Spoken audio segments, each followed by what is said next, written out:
Franck Ferrand nous parle de son nouveau livre. Vous aimez Au cœur de l'histoire sur Europe 1, alors ce message est pour vous. Parmi les grands récits de l'émission, j'ai choisi mes préférés et j'en ai fait un livre. Des pharaons aux cosmonautes, voici 30 aventures inoubliables des personnages hors du commun. Avec en cadeau, un CD de 4 histoires inédites. Au cœur de l'histoire, aux éditions Flammarion. Franck Ferrand sur Europe 1. Au cœur de l'histoire.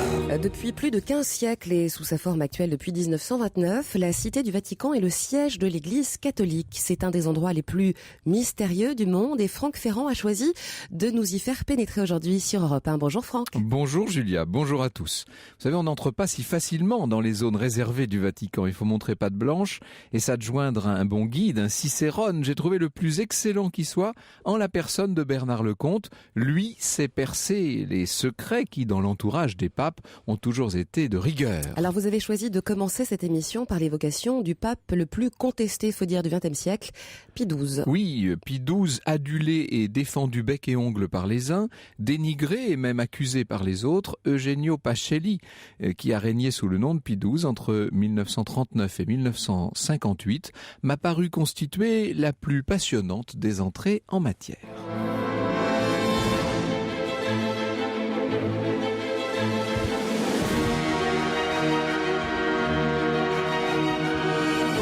De 13h à 14h sur Europe 1, au cœur de l'histoire.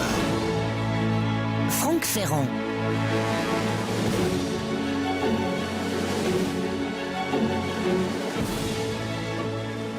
C'était un prince de l'Église, mais ce membre d'une illustre famille de noblesse noire, comme on disait, était aussi un prince de l'aristocratie du plus pur raffinement, avec sa haute taille, avec son long visage émacié, son regard fiévreux et ses mains décharnées dessinant des bénédictions d'apôtres, il incarnait la majesté, nous dit Arthur Comte.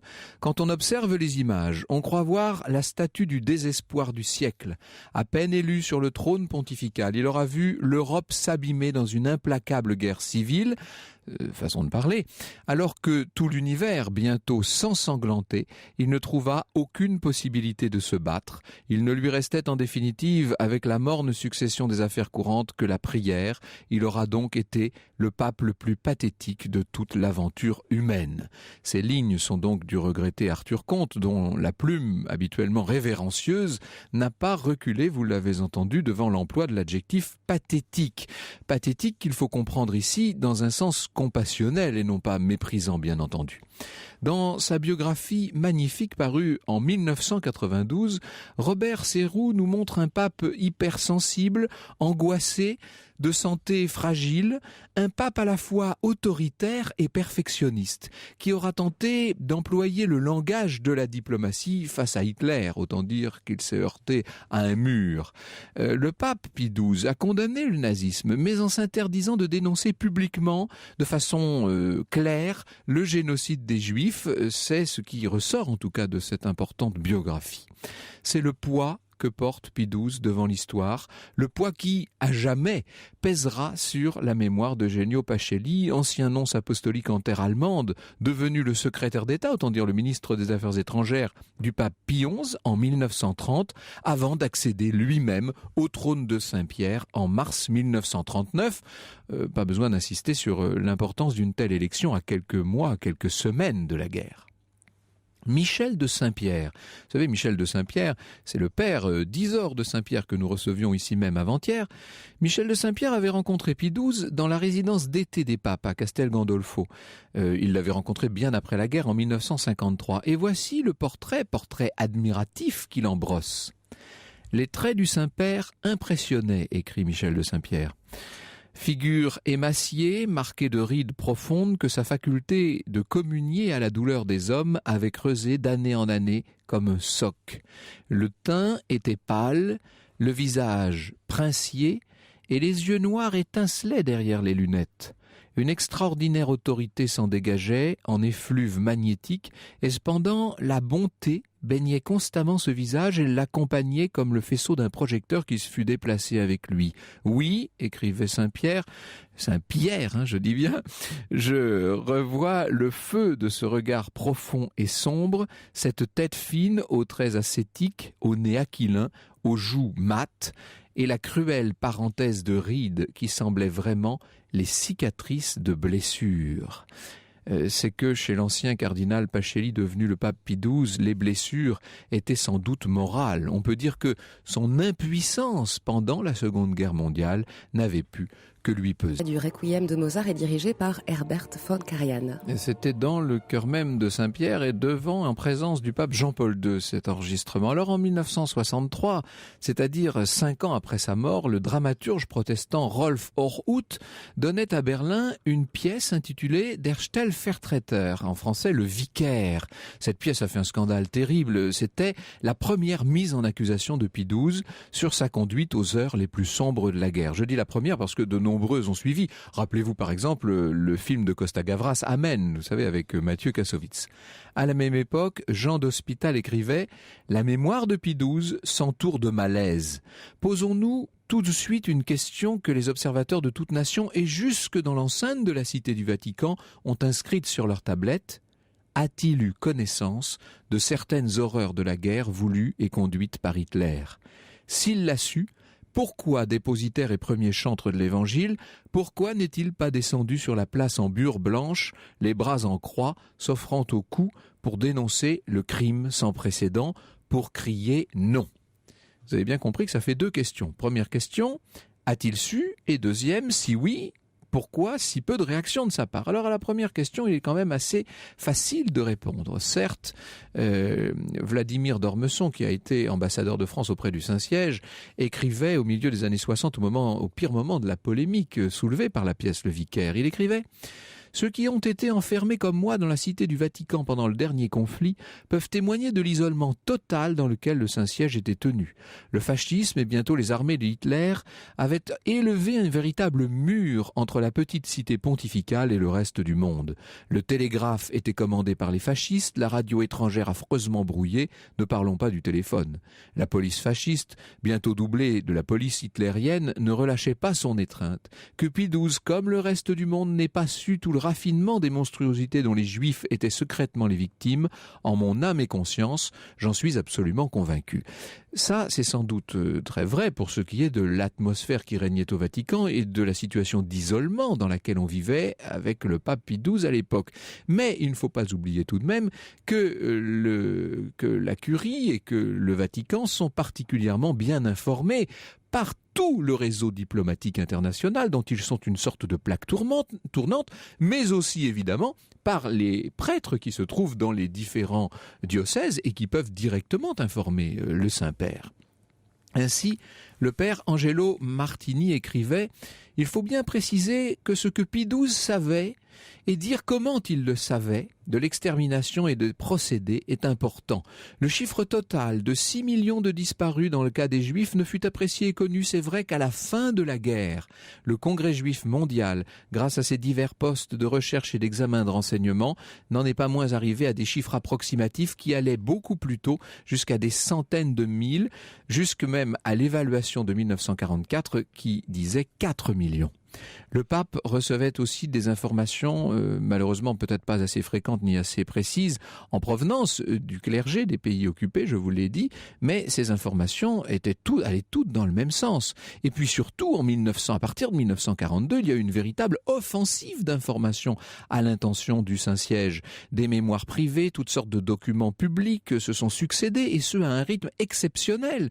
Lorsque vous regardez par exemple la correspondance entre le président américain Roosevelt et le secrétariat du pape Pie XII, on voit bien qu'il y a énormément d'évocations de ce qui se passe. En particulier dans la note au secrétaire d'État du 22 octobre 1941, les Américains font clairement allusion au massacre de Juifs perpétré derrière le front allemand en Russie et défini comme, je cite, « dépassant tout ce qu'on a connu depuis les époques les plus brutales et les plus bestiales de l'humanité ». Il y a aussi le 4 septembre 1942 cette intervention d'Harold Titman, qui était le chargé d'affaires des États-Unis auprès du Saint-Siège, intervention auprès de Monseigneur Mallione, donc également secrétaire d'État.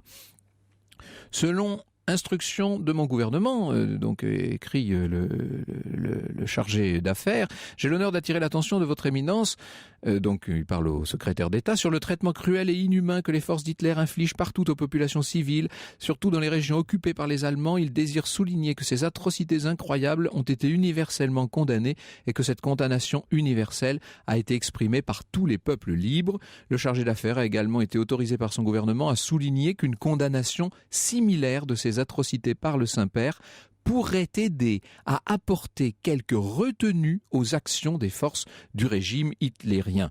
Est-ce que c'est vrai ça ? Est-ce que ça aurait vraiment changé les choses ? C'est très difficile à dire, mais ce qui est certain, c'est que en l'absence d'une réaction forte et publique du pape, il ne risque pas de se passer grand-chose. Donc, incontestablement, le pape savait l'essentiel, même si toutes les informations qui lui étaient transmises étaient loin naturellement de pouvoir être toutes vérifiées. C'est le moins qu'on puisse dire. Alors, deuxième question, pourquoi le pape Pie XII n'a-t-il pas réagi plus fermement ? Est-ce que c'est par peur des représailles contre les catholiques du Reich ? Est-ce que c'est par crainte de voir triompher le communisme athée dans l'hypothèse où le Reich hitlérien serait venu à s'écrouler ? Vous avouerez que la question mérite d'être posée. Ce qui est sûr, c'est que la raison du mutisme ou du relatif mutisme papal n'a rien à voir avec un manque de courage. Le journaliste Bernard Lecomte, spécialiste des questions religieuses et qui sera avec nous dans ce studio dans quelques instants maintenant, est très clair sur ce point. Pie XII a-t-il manqué de lucidité, demande-t-il ? Peut-être. De courage, certes non.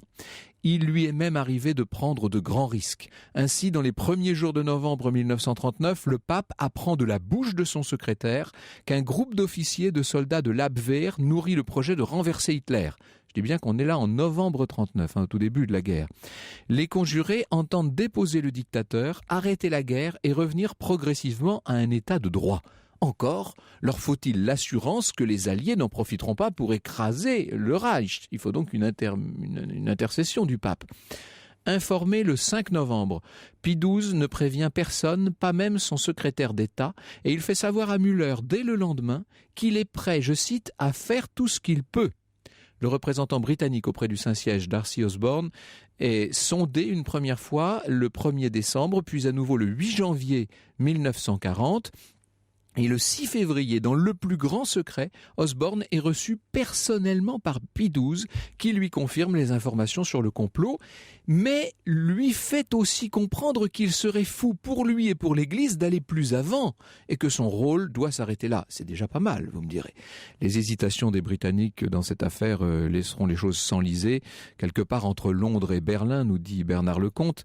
Il est un autre épisode de la guerre, ajoute-t-il, où Pie XII montra un incontestable courage personnel. Le 19 juillet 1943, les dirigeants alliés ordonnent une opération militaire risquée que le pape redoutait depuis des mois, le bombardement de Rome. Eh bien, le jour où a lieu ce bombardement, à 16h30, Pie XII se rend en voiture dans le quartier de l'antique basilique Saint-Laurent, à demi détruite. Un état-major allemand avait installé son QG tout près de là. Et il se mêle à la foule hébétée, flanqué de Monseigneur Montini en soutane noire, nous dit Bernard Lecomte. Et le correspondant de l'AFP, enfin de l'agence Havas à l'époque, il n'y avait pas encore d'AFP, le correspondant français raconte: alors que, près de la gare centrale, je vis les premiers rescapés du quartier Saint-Laurent, le visage noirci par la fumée et traînant des chars à bras où ils avaient entassé des matelas et quelques pauvres objets, j'appris que le pape était sorti, accompagné de Monseigneur Montini, pour aller, sur les décombres fumants, bénir les morts et les mourants. Il en revint, comme on sait, les vêtements maculés de sang. Cette image restera dans les esprits, nous dit Bernard Lecomte, tout comme les efforts accomplis par le pape en mai et juin 1944 pour que le gouvernement italien proclame Rome ville verte. Ainsi donc, le pape était lucide, il était informé, il ne manquait en rien de courage. Il n'a pas parlé. Pour quelle raison ? C'est ce que nous allons essayer d'éclaircir dans un instant. L'histoire sur Europe 1, c'est avec Franck Ferrand. Et avec votre invité aujourd'hui sur Europe 1, Bernard Lecomte, qui est journaliste, spécialiste des questions religieuses, écrivain, auteur notamment de l'ouvrage « Les derniers secrets du Vatican » aux éditions Perrin. Pourquoi le pape Pie XII est-il resté, j'allais dire silencieux, c'est un tout petit peu excessif, relativement silencieux pendant la Seconde Guerre mondiale, et notamment, pourquoi ne s'est-il pas insurgé contre ce qu'il savait, c'est-à-dire le massacre systématique des Juifs ? Bernard Lecomte, on peut se poser la question. Alors, il y a deux réponses. La première concerne le début de la guerre. Le pape Pie XII, qui était un grand diplomate et un très grand connaisseur de l'Allemagne, a décidé de faire comme son prédécesseur en 14-18, c'est-à-dire de proclamer la neutralité du Saint-Siège. C'est évidemment fondamental. Parce Cette notion de neutralité, oui, il ne faut pas l'oublier. C'est fondamental. Vrai. Alors, de même que Benoît XV, en 1914, va être accusé par les Allemands et par les Français de silence, notamment le jour où les Allemands bombardent la cathédrale de Reims. On dit, mais qu'est-ce que c'est que ce pape qui ne proteste pas quand on bombarde une cathédrale ? De même, Pie XII, en 1939, 40, 41, va évidemment se faire accuser par les uns et les autres de passivité. Bon, ça, c'est le choix diplomatique. Alors là, on est pape. sur le terrain, disons, de la politique et de la diplomatie, quasiment de l'État du Vatican. Du point de vue du message spirituel du pape, le silence est peut-être encore plus étonnant. Alors oui, c'est d'ailleurs ce que diront un certain nombre de grands penseurs, je pense à François Mauriac, oui, par exemple, ou à Camus ou quelques autres, qui vont effectivement dire ce que, d'ailleurs, on peut parfaitement répéter aujourd'hui. Il manquera toujours, sur le plan historique, cette parole que le pape Pie XII n'a pas prononcée. Alors maintenant, vous avez raison, évidemment, de dire, attention, il y a une raison. Cette raison principale, elle est dans la peur, j'allais dire dans la panique, peut-être pas, parce que c'est pas un homme qui paniquait, mais la peur viscérale des représailles. Le pape Pie XII avait été très impressionné par ce qui s'était passé. Il avait beaucoup vécu en Allemagne, il faut bien le rappeler. Il connaissait très bien l'Allemagne. Il avait été nonce à Munich, nonce à Berlin. Il parlait parfaitement l'allemand. Son entourage était fait d'Allemands parce que c'était ses tout premiers collaborateurs qui l'avaient suivi. Et il savait très bien qui était Monsieur Hitler, comme il disait. Il savait très bien. Il faut surtout pas penser que Pie XII était en dehors de la réalité. Non, il savait très bien. Il savait pour les Juifs, il savait pour Hitler, il savait ce que c'était que le nazisme, il n'y a aucun doute là-dessus. Mais il savait aussi que les nazis étaient prêts à tout. Il avait gardé un souvenir terrible de l'assassinat du chancelier Dollfuss en Autriche, vous vous rappelez, quelques années plus tôt. Et il s'est dit, ces gens-là sont vraiment capables de tout. Et il a été très impressionné par ce qui s'est passé en Hollande, juillet 1942, lorsque les évêques hollandais ont émis en effet une protestation contre les persécutions contre les Juifs. Les évêques hollandais ont fait passer dans les églises une lettre de protestation. Qu'est-ce qui s'est passé ? Les nazis, la semaine suivante, ont arrêté systématiquement tous les chrétiens d'origine juive, parmi lesquels d'ailleurs quelqu'un de très connu, la philosophe Edith Stein, et tout cela ont disparu à Auschwitz dans les jours qui ont suivi. Le pape a été terrifié par cette affaire. Et il a toujours dit il fallait éviter un mal encore plus grand. Voilà. Alors, il ne s'agit pas encore une fois d'excuser quelque chose, il s'agit évidemment d'expliquer cette démarche. Là, c'est une peur rationnelle des représailles que vous mettez en avant. Ce que disent dans la suite, dans la foulée de ce jeune dramaturge allemand, Rolf Orhut, et de sa pièce Le Vicaire, il y a eu beaucoup d'écrits un peu excessifs d'ailleurs à la suite de cette pièce. Mais ce qu'il dit, c'est que l'autre grande peur du pape, ça aurait été de voir le régime nazi s'effondrer et laisser une place libre au bolchevisme, au communisme athée. Or, il se trouve qu'on dispose d'un document qui date du 3 septembre 1943 et qui est signé par Weizsäcker. Weizsäcker était le représentant diplomatique du Reich auprès du Vatican. Et voilà, en note cryptée, bien entendu, ce qu'envoie Weizsäcker à Berlin. Il écrit: j'ai continuellement la preuve que la politique anglo-américaine irrite le Vatican à l'extrême, car on en considère ses représentants comme des fourriers du bolchevisme. Un diplomate qui a des relations particulièrement étroites avec le pape m'a affirmé hier que le pape condamnait tous les plans qui visaient à un affaiblissement du Reich. Un évêque membre de la Curie me dit aujourd'hui que de l'avis même de sa sainteté, une Allemagne forte était absolument essentielle pour l'Église catholique. J'apprends, d'après le texte confidentiel de l'entretien d'un journaliste politique italien avec le pape, qu'à la question « Que pensez-vous du peuple allemand ?», Pie XII aurait répondu: c'est un grand peuple qui, dans son combat contre le bolchevisme, se sacrifie non seulement pour ses amis, mais aussi pour ses ennemis actuels. Vous avouerez que ça donne à réfléchir, ça, quand même. Oui, mais il s'agit d'une note diplomatique, pas d'une analyse historique. Non, bien sûr, c'est le point de vue du diplomate. Voilà. Oui. Or, sachez que von Weizsäcker, le représentant du Reich auprès du Saint-Siège, n'est pas nazi. Il n'a aucune sympathie pour le régime qu'il défend. Et son intérêt à lui, évidemment, c'est d'expliquer que le pape n'a aucun problème avec l'Allemagne. Donc le but, c'est de calmer l'entourage d'Hitler qui pourrait s'énerver contre... Évidemment, il faut se méfier de toutes ces notes diplomatiques, parce qu'à chaque fois, naturellement, il y a un intérêt derrière. Les notes des correspondants américains, les notes des Allemands, à chaque fois, il faut absolument remettre ça dans un contexte qui, avouons-le, est quand même d'une très grande complexité. Ah oui, plus que nébuleux. Alors, tout à fait à contrario de ça, il faut savoir que Israël et un certain nombre de ses plus éminents représentants ont tenu à rendre plusieurs fois hommage au pape Pie XII, ce qu'on oublie parfois. Je cite par exemple un message de monsieur Pinas Lapide, qui était consul d'Israël à Milan. C'était un message qu'il avait fait paraître donc toujours au moment de la grande polémique. Là, on est vers la fin des années 60. Le pape, personnellement, le Saint-Siège, les nonces et toute l'Église catholique ont sauvé de 150 000 à 400 000 juifs d'une mort certaine, écrivait donc ce consul d'Israël. Lorsque j'ai été reçu à Venise par monseigneur Roncalli, qui devait devenir le pape Jean XXIII, et que je lui exprimais la reconnaissance de mon pays pour son action en faveur des juifs, alors qu'il était encore nonce à Istanbul, donc Roncalli, il m'interrompit à plusieurs reprises pour souligner et rappeler qu'il avait chaque fois agi sur ordre précis de Pie XII.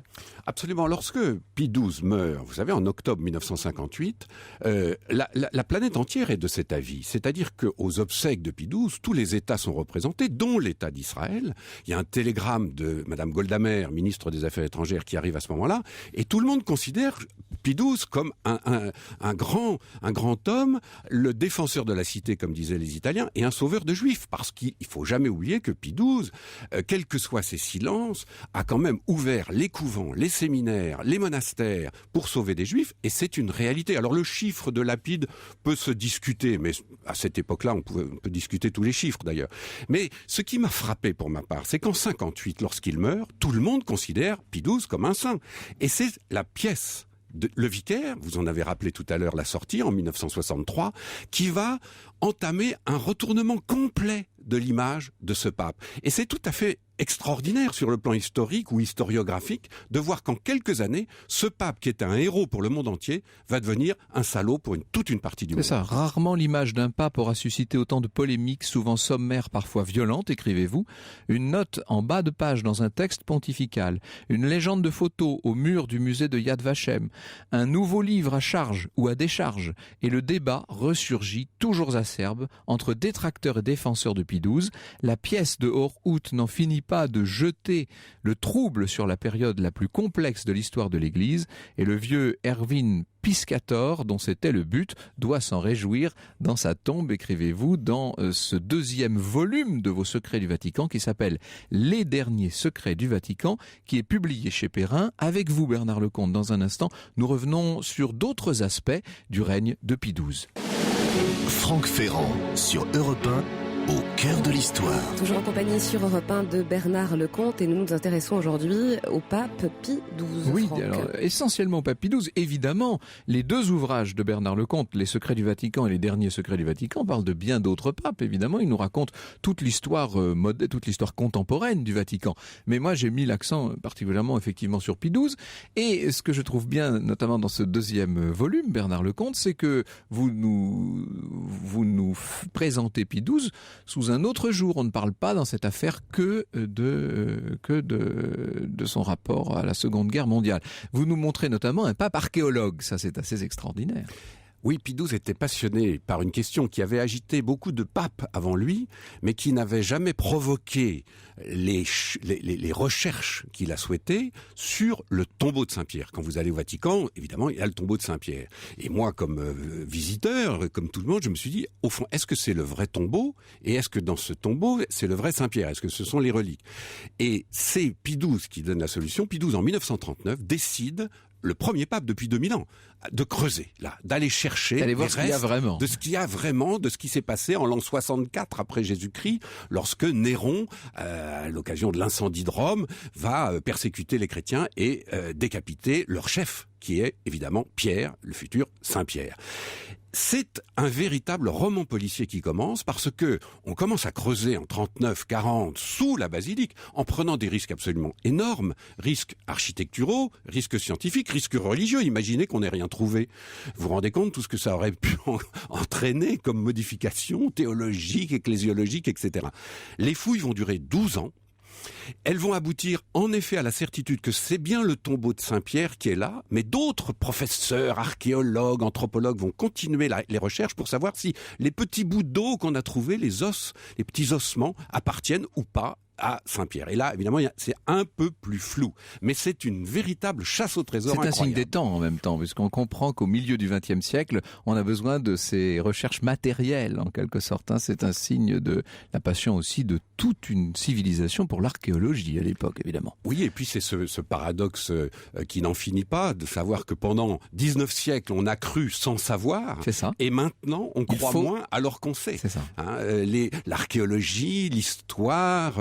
La sémiologie, tout ça nous montre pas à pas, regardez l'histoire extraordinaire du Saint-Suaire de Turin, par exemple, que, eh bien, oui, il y a bien eu Jésus, il y a bien eu tout ça, les évangiles reposent sur une réalité historique, et c'est maintenant qu'on sait, grâce à la science, que tout ça est vrai, ou en tout cas partiellement vrai, que l'on doute plus qu'avant. Alors, il y en a une dont il faut que vous nous parliez, c'est cette femme incroyable qui a accompagné le pape Pie XII, même avant qu'il ne soit pape, du reste, qui a été auprès de lui, cette papesse Pascalina, comme vous l'appelez.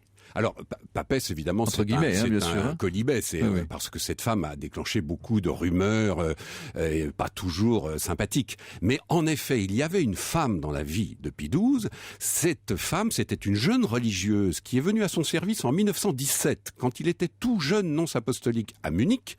Bon, c'était la règle, il fallait quelqu'un pour faire le ménage, pour diriger la maison du nonce. Et cette petite sœur Pascalina Lehnert, une Allemande, est donc envoyée par sa congrégation. Elle est extrêmement dynamique, elle est très cassante, elle se brouille avec le reste du personnel, elle est très jolie aussi, et surtout elle voue une admiration éperdue pour son grand homme qu'elle ne va plus jamais quitter.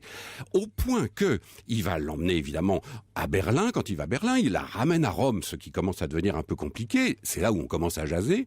Et ce qui est tout à fait unique dans l'histoire, lorsque le cardinal Pacelli organise le conclave de 1939, là où justement il va être élu pape, eh bien pour la première fois... Et c'est lui qui l'organise parce qu'il est secrétaire d'État, oui, bien sûr. Il est secrétaire d'État et camerlingue. Donc il a tous les pouvoirs, et en plus tout le monde sait qu'il va être pape. Donc personne ne dit rien lorsqu'il dit « Vous avez tous des secrétaires, moi j'en ai une, c'est ma gouvernante, et elle va s'occuper de moi. » Évidemment, ça a fait jaser... Vous imaginez. Bon.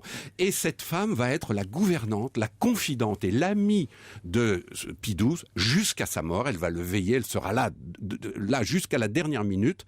Et une fois que ce pape meurt, sa vie s'arrête. Elle est presque jetée du Vatican par les cardinaux qui n'aiment pas. Le Vatican est un milieu très misogyne. Cette femme dérangeait beaucoup. Et donc, on jasait surtout parce qu'il fallait passer par elle pour avoir un rendez-vous avec le pape. Imaginez, les cardinaux, les princes de l'Église devaient passer par une femme pour rencontrer le Saint-Père. Ah oui, ça changeait beaucoup l'atmosphère du Vatican. Ça, on n'était pas habitué à ça, voilà, du tout. Et en 58, à la mort de Pie XII, eh bien, sœur Pascalina va se retrouver presque éjectée du Vatican et va finir ses jours qu'elle est devenue, dans un couvent, dans un couvent sous la tutelle des Américains, parce qu'il y avait un prêtre américain qui l'avait compris, qui s'appelait Spellman, qui va devenir le cardinal Spellman. Rappelez-vous, c'était l'archevêque de New York pendant la guerre du Vietnam. Et c'est ce Spellman qui va, en quelque sorte, l'accueillir dans un couvent pour qu'elle y termine ses jours. C'est une des belles histoires que vous nous racontez dans cet ouvrage Les derniers secrets du Vatican, qui paraît donc chez Perrin. Nous allons, dans le peu de temps qui nous reste, essayer de voir d'autres de ces histoires et notamment nous pencher sur le rôle entièrement méconnu du pape Jean XXIII dans la résolution de la célèbre crise de Cuba en 1962. Franck Ferrand sur Europe 1, au cœur de l'histoire. Avec une émission consacrée aujourd'hui sur Europe 1 au dernier secret de la papauté, Franck. Et oui, le successeur de Pie XII sur le trône de Saint-Pierre, c'est un prélat bien plus consensuel, ancien nonce en France, puis patriarche à Venise, Angelo Roncalli. Il est élu en octobre 1958, il mourra en juin 1963, donc un très court pontificat, mais d'une grande importance, puisque c'est Jean XXIII, vous savez, qui va convoquer ce fameux Concile Vatican II dont on va célébrer le cinquantenaire à l'automne prochain. Alors parmi les autres hauts faits de Jean XXIII, il en est un qui est passé sous silence, qui est passé à la trappe de l'histoire, si je puis dire. Il a longtemps été couvert par le secret et nous devons à Bernard Lecomte de l'avoir révélé donc dans ce deuxième volume de ces secrets du Vatican. C'est le rôle incroyable joué par le pape dans la résolution de la célèbre crise des fusées. C'est la crise de Cuba en 1962. Une circonstance dans laquelle il semble bien que Jean XXIII ait tout bonnement sauvé le monde. Vous connaissez les circonstances, on est donc à la fin d'octobre 1962, les soviétiques, quand je dis les soviétiques, c'est sous l'ordre de Khrouchtchev, bien entendu, font cheminer vers Cuba des cargos qui portent des missiles nucléaires SS-4, SS-5, donc destinés à Fidel Castro. Des sous-marins, 4 sous-marins soviétiques escortent les dits cargos et le président des États-Unis, John Kennedy, doit réagir, bien entendu. Alors il va organiser le blocus maritime de Cuba. Il envoie sur place 8 porte-avions et 78 escadrilles d'avions. On est tout près de la guerre mondiale et le président des États-Unis va s'adresser au monde entier à la télévision. Et quand je dis au monde entier, il s'adresse d'abord au premier secrétaire soviétique, à Khrouchtchev, bien entendu. Seulement, évidemment, dans la coulisse, on essaie de négocier par tous les moyens possibles. Et le mardi 23 octobre, alors qu'un comité scientifique tout à fait apolitique est réuni, comité américano-soviétique dans une université au nord de Boston, l'un des présidents du colloque, qui s'appelle Norman Cousins, est appelé au téléphone. Il est appelé par le conseiller stratégique de Kennedy, par Ted Sorensen en personne. Et Sorensen connaît bien entendu les théories de Norman Cousins sur la nécessité de faire intervenir le pape dans la mise en place d'un dialogue Est-Ouest. Et l'on demande, c'est un ordre, c'est une demande du président Kennedy lui-même, on implore Cousins d'essayer d'appliquer donc sa théorie et de joindre le pape Jean XXIII. Alors, avec la complicité de son ami dominicain, le père Morlion, qui est d'origine belge, qui est proche de la CIA, monsieur Cousins va faire ce qu'il faut pour essayer d'entrer en contact avec le secrétariat d'État au Vatican. Et bien entendu, il s'agit d'adresser d'abord un message à Khrouchtchev. C'est lui qui est le destinataire final. Le pape, bien entendu, était très au fait de la crise, comme le monde entier. Je vous rappelle que nous, en France, on vivait dans une espèce de terreur pendant ces quelques heures-là. Et le pape, bien entendu, cherche tous les moyens de faire parvenir un message aux soviétiques. Il ne faut pas oublier que les soviétiques, on sort de peu du stalinisme, et que les soviétiques n'ont pas, pour le Vatican à l'époque, une très haute considération. C'est le moins qu'on puisse dire. Le soir du 23 octobre, le pape va donc rédiger un radio-message avec pour destinataire principal Nikita Khrouchtchev. Ce message, il est porté aux 2 ambassades romaines des États-Unis et de l'Union soviétique. Et voici ce que dit Jean XXIII. Il évoque, je cite, « le cri angoissé qui de tous les points de la terre, des enfants innocents aux vieillards, des personnes aux communautés, monte vers le ciel, paix, paix ». Et le pape ajoute, nous supplions tous les gouvernants de ne pas rester sourds, je dis bien tous les gouvernants, de ne pas rester sourds à ce cri de l'humanité, qu'ils fassent tout ce qui est en leur pouvoir pour sauver la paix. Ils éviteront ainsi au monde les horreurs d'une guerre dont nul ne peut prévoir quelles seraient les effroyables conséquences, qu'ils continuent à traiter, car cette attitude loyale et ouverte a grande valeur de témoignage pour la conscience de chacun et devant l'histoire. Promouvoir, favoriser, accepter des pourparlers à tous les niveaux et en tout temps est une règle de sagesse et de prudence qui attire les bénédictions du ciel et de la terre. Je pense que M. Cousins aux États-Unis ne devait pas en attendre tant. Et bien sûr, Radio Vatican en anglais, mais aussi en russe, et d'une façon générale dans toutes sortes de langues, va diffuser cet appel du pape. Et l'on apprend, alors c'est là que c'est assez extraordinaire, on apprend quelques heures après qu'à 10 heures locales, les 2 premiers cargos soviétiques qui étaient en train d'approcher vraiment de Cuba, le Khemov et le Gagarine, ont atteint la ligne du blocus qui avait été fixée par les Américains et que là, d'un seul coup, 5 minutes avant 10h30, ils font demi-tour. Les bateaux stoppent leur machine et ils font carrément demi-tour.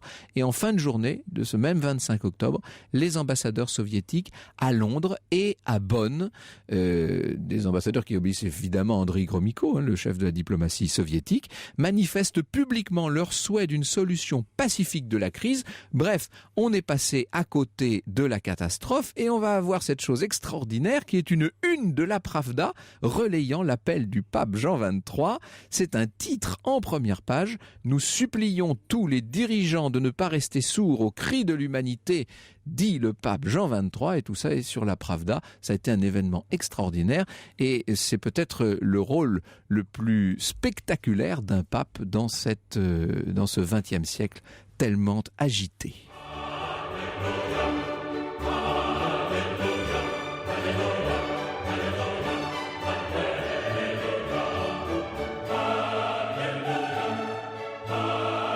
Alléluia. Alléluia, extrait du Messie de Handel, Franck, sur Europe 1.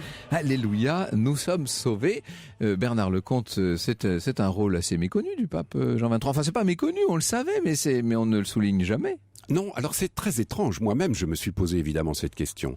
En réalité, quand vous regardez tout ce qui s'est écrit sur la crise des missiles de Cuba en 1962, vous avez deux thèses. La thèse américaine, pour laquelle c'est Kennedy qui a sauvé le monde. Et c'est la fermeté du président Kennedy face à Khrouchtchev qui a sauvé le monde de l'apocalypse. On comprend bien d'ailleurs cette historiographie. Elle est quand même vraiment systématique et massive. Et de l'autre côté, vous n'imaginez pas, bien sûr, Franck Ferrand, que les soviétiques allaient faire la publicité du chef de l'Église catholique dans cette affaire. Ça va de soi. Donc du côté soviétique, pareil, on ne parle pas du rôle du pape dans cette affaire. Alors, le pape n'a pas été le seul à intervenir à ce moment-là, parce que les Américains avaient essayé tout ce qui était possible pour toucher Khrouchtchev, pour essayer de faire en sorte d'arrêter cette espèce d'engrenage terrifiant qui menait en effet à une guerre nucléaire.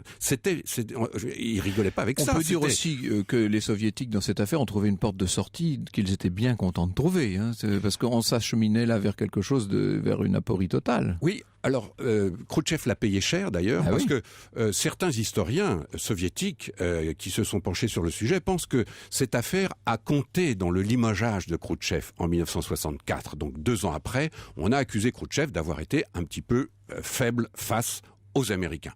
Bon, on imagine évidemment rétrospectivement ce que ça aurait pu être s'il avait été fort.